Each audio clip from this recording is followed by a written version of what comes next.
Episode 7 की शुरुआत में दिखाया जाता है कि शाओची पानी में डूब रही होती है। फैंग वहां से गुजर रहा होता है और उसे इस तरह देख लेता है तो उसे बचाने के लिए पानी में कूद जाता है और उसे बचाकर बाहर ले आता है। फैंग शाओची से पूछता है कि तुम ये सब क्या कर रही हो और आज के लिए बहुत हो गया, अगर तुम्हें कुछ हो जाता तो अब ये सब हम बाद में करेंगे। लेकिन शाओची उसे कहती है कि वो ठीक है। शाओची फैंगलिंग से कहती है कि नहीं, मैं ये सब अभी बंद नहीं कर सकती। अगर मैंने अभी बंद कर दिया तो इन लोगों को हमारे प्रोडक्ट्स की ऑथेंटिक होने का ट्रस्ट नहीं होगा। और फैंग से पूछती है कि तुम्हें कैसे पता चला कि मैं यहाँ पर हूँ, क्या तुम मेरी लाइव स्ट्रीमिंग देख रहे थे? तो फैंग कहती है तुम मेरी एम्प्लॉय हो और तुम्हारी हरकतों पर नज़र रखना ही मेरा काम है। शाओची तभी भागती हुई कैमरा की तरफ जाती है और ऑडियंस से कहती है कि देखा आप लोगों ने, मैं इतनी देर से पानी में थी पर फिर भी मेरा मेकअप ऑन पॉइंट है। दैट मीन्स फ्यूचर ग्रुप के जो कॉस्मेटिक्स हैं वो काफ़ी अच्छे हैं। शाओची लोगों से कहती है कि अब वो जिम में जाएगी, लेकिन तभी फैंग वहां आता है और लाइव स्ट्रीमिंग को बंद कर देता है। अगले सीन में शाओची को जिम में दिखाया जाता है जहां वो काफ़ी एक्सरसाइज कर रही होती है, लेकिन क्योंकि वो काफ़ी थकी हुई होती है तो वो ज़मीन पर गिरने ही वाली होती है कि तभी फैंग उसे आकर बचा लेता है। फैंग शाओची से कहता है कि तुम्हें इतना सब कुछ करने की ज़रूरत नहीं है, तुम्हें अपना ख्याल रखने की ज़रूरत है।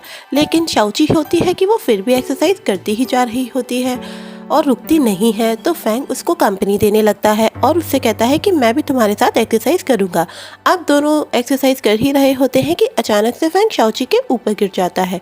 क्योंकि ये वीडियो लाइव चल रही होती है तो ऑफिस में मौजूद सभी लोग इन सबको देख लेते हैं और उनके बारे में बातें बनाना शुरू कर देते हैं कि दोनों साथ में कितने अच्छे लग रहे हैं और ये है वो है। तभी असिस्टेंट हान वहाँ आते हैं और उन लोगों को फ़ोन में देखते हुए देख लेते हैं और उन सबको डांटते हुए कहते हैं कि तुम लोग ये सब क्या कर रहे हो, जाओ और जाकर अपना काम करो। उन लोगों के जाते ही असिस्टेंट हाँ खुद चुपके से अपना फ़ोन निकालते हैं और फैंग और शाओची को इस तरह देखकर अपने मन में सोचने लगते हैं कि इन दोनों की जोड़ी कितनी अच्छी है, एकदम परफेक्ट। ये दोनों एक दूसरे के लिए बिल्कुल परफेक्ट है। फैंगलैंग को जब होश आता है तो वो शाओची के ऊपर से उठ जाता है और वहाँ से जाने लगता है। तो शाओची उसे आवाज़ देकर रोकती है और उसकी तरफ हार्ट बनाने का इशारा करती है। फैंगलैंग शॉक होकर पूछता है कि ये सब क्या है और इस बार शाओची फिर से उसे हार्ट बनाकर दिखाती है। फैंगलैंग शाओची की तरफ तो रूड होता है लेकिन पीछे मुड़ते ही हंसने लगता है। शाओची फैंगलैंग के घर जाती है लेकिन वहाँ फैंगलिया पहले से ही मौजूद होता है। सभी मिलकर बातें करने लगते हैं। फैंगलैंग फैंगली से कहता है कि अभी रिसेंटली तुमने काफ़ी पैसे खर्च कर दिए हैं। मैं तुम्हें इतने पैसे इसलिए देता हूँ जिससे तुम अपना पेंटर करने का और पेंटर बनने का सपना पूरा कर सको, लेकिन मुझे नहीं पता तुम इतने पैसे आखिर कहाँ उड़ाए देते हो। फैंगलिया यहाँ पर कुछ नहीं कहता, लेकिन शाओची बोलती है कि शायद ये इतने पैसे अपनी गर्लफ्रेंड पर खर्च करता होगा। तो फैंगली उससे कहता है कि वाह वाह, तुम तो अमेजिंग हो, तुमने बिल्कुल सही सोचा। ली यहाँ शाओची से पूछता है कि तुम कौन हो, तो शाओची उससे बताती है कि मैं शाओबू की फ्रेंड शाओची हूँ। अब फैंगली अपने भाई फैंगलाइन से पूछता है कि भाई, स्पा होटल में तो तुमने मुझसे मना किया था, लेकिन तुम मुझे ये बताओ कि तुमने बिना मेरी परमिशन के मेरे लिए भाभी कैसे ढूंढ ली। तो फैंगलैंग उससे कहता है कि शाओची के साथ मैं इस तरह की रिलेशनशिप में नहीं हूँ। तभी शाओबू बोलती है तुम झूठ बोल रहे हो, ऑफकोर्स तुम शाओची के साथ रिलेशनशिप में हो, वरना वो क्यों तुम्हारा ऑफिस ज्वाइन करती और क्यों तुम्हारे लिए इतना कुछ करती।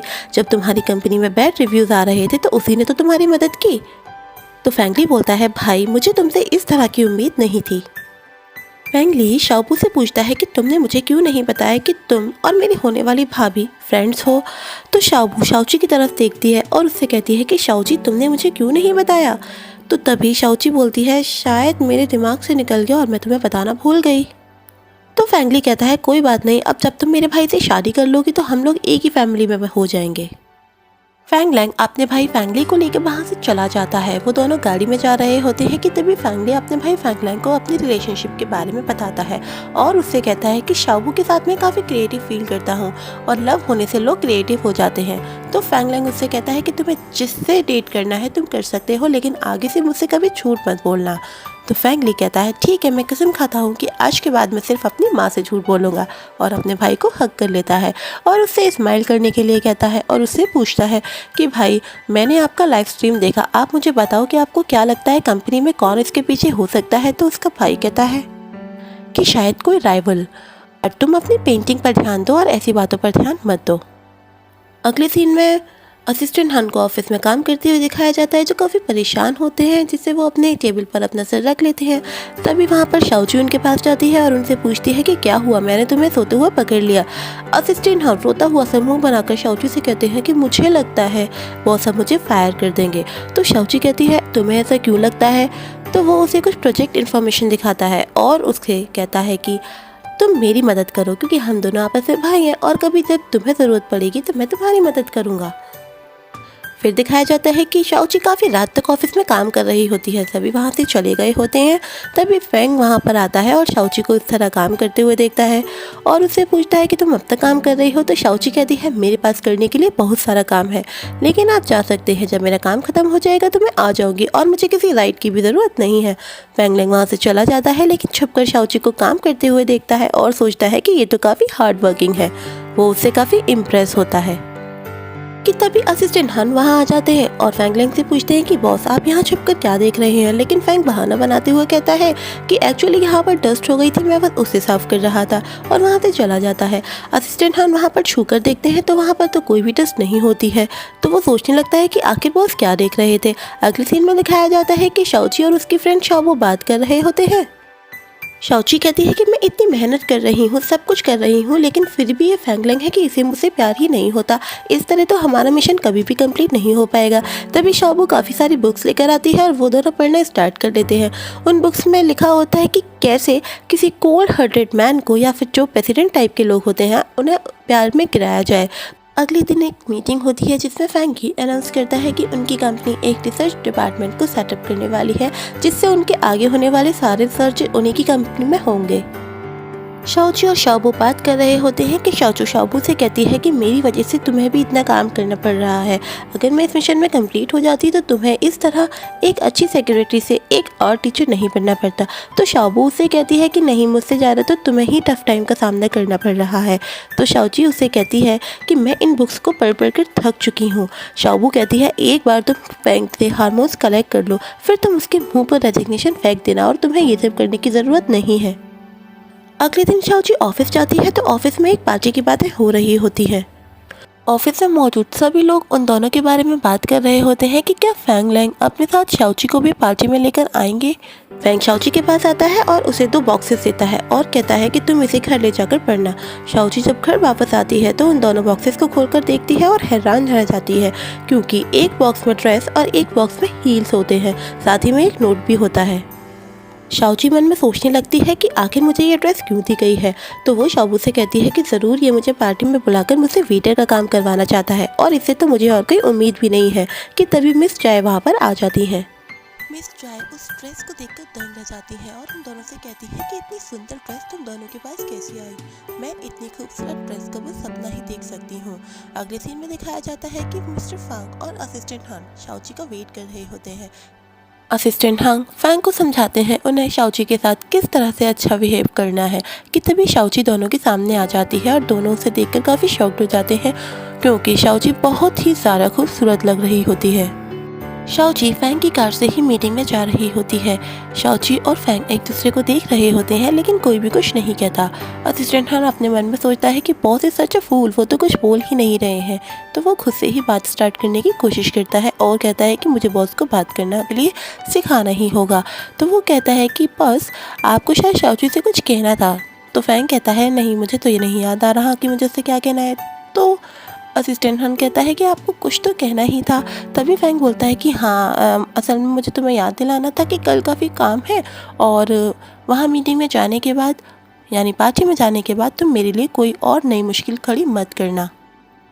शाओची पार्टी में काफ़ी एंजॉय कर रही होती है कि तभी उसकी नज़र एक लड़की की तरफ जाती है, जो कि वेटर को बहुत ज़ोरों से डांट रही होती है, क्योंकि वेटर से गलती से उसके शूज़ पर कुछ ड्रिंक गिर जाती हैं। तो वो वेटर से कहती है कि तुम्हें अकल नहीं है क्या, तुमने मेरे इतने महंगे शूज़ पर ड्रिंक्स गिरा दी। शाओची से ये सब देखा नहीं जाता, तो वो उसके पास जाती है और उससे कहती है you have such a sharp tongue, तुम्हारी जबान बहुत तेज़ है, लेकिन उसे काबू में करके रखो। तभी उस लड़की की नज़र शाओची के हील्स पर जाती है और वो कहती है कि तुम्हें इतने महंगे हील्स कहाँ से मिले। तो शाओची उन्हें बताती है कि ये मुझे मिस्टर फैंग लैंग ने दिए हैं। तो दूसरी वाली जो लड़की होती है वो कहती है ऐसे कैसे हो सकता है, मिस्टर फैंग इतने महंगे शूज़ किसी भी नोबडी को कैसे दे सकते हैं। तो शाओची कहती है मैं कोई नोबडी नहीं हूँ, बल्कि मैं उनके एम्प्लॉय हूँ। तो तभी वो लड़की कहती है कि एक मामूली से एम्प्लॉय को कोई इतने एक्सपेंसिव शूज़ क्यों देगा, और उसे धक्का दे देती है। शाओची को एक हैंडसम सा लड़का अपनी बाहों में पकड़ लेता है। शाओची उसे देखती रह जाती है और कहती है कि पता नहीं क्यों मुझे तुम्हारा फेस फैमिलियर सा लग रहा है। लेकिन तभी वो लड़का वहाँ से निकल जाता है। अभी वो कौन है क्या है इसके बारे में किसी को भी नहीं पता है। तभी शाओची देखती है कि जिस लड़की के साथ उसका झगड़ा हुआ था असल में उसी के लिए ये मीटिंग रखी गई थी। और वो तभी फांगलैंग के पास जाती है और उसे कहती है कि प्लीज़ मुझे माफ़ कर दो, मुझसे काफ़ी बड़ी गलती हो गई। ये लड़की जो वहाँ स्टेज पे खड़ी है इसी से मेरा झगड़ा हो गया, और तुमने मुझसे कहा भी था कि मैं तुम्हारे लिए कोई मुश्किल खड़ी ना करूँ, लेकिन फिर भी मैंने कर दिया, प्लीज़ मुझे माफ़ कर दो। तभी वहाँ वो दूसरी लड़की आ जाती है और शाओची से कहती है तुम यहाँ पर कैसे? तो शाओची उसे कहती है हाय, हम लोग दोबारा मिल गए। तो वो लड़की उसे काफ़ी भला बुरा कहने लगती है।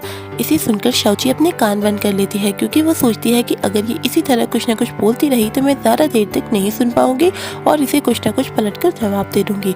तो वो अपने कानों पर हाथ रख लेती है, लेकिन वो लड़की फिर भी बोलती ही जा रही होती है कि तभी फांगलैंग इस बातों को ज़्यादा देर तक नहीं सुनता और उससे कहता है कि देखो तुम एक आउटसाइडर हो, लेकिन ये मेरी एम्प्लॉय है और मैं इन लोगों के खिलाफ कुछ भी नहीं सुनूंगा।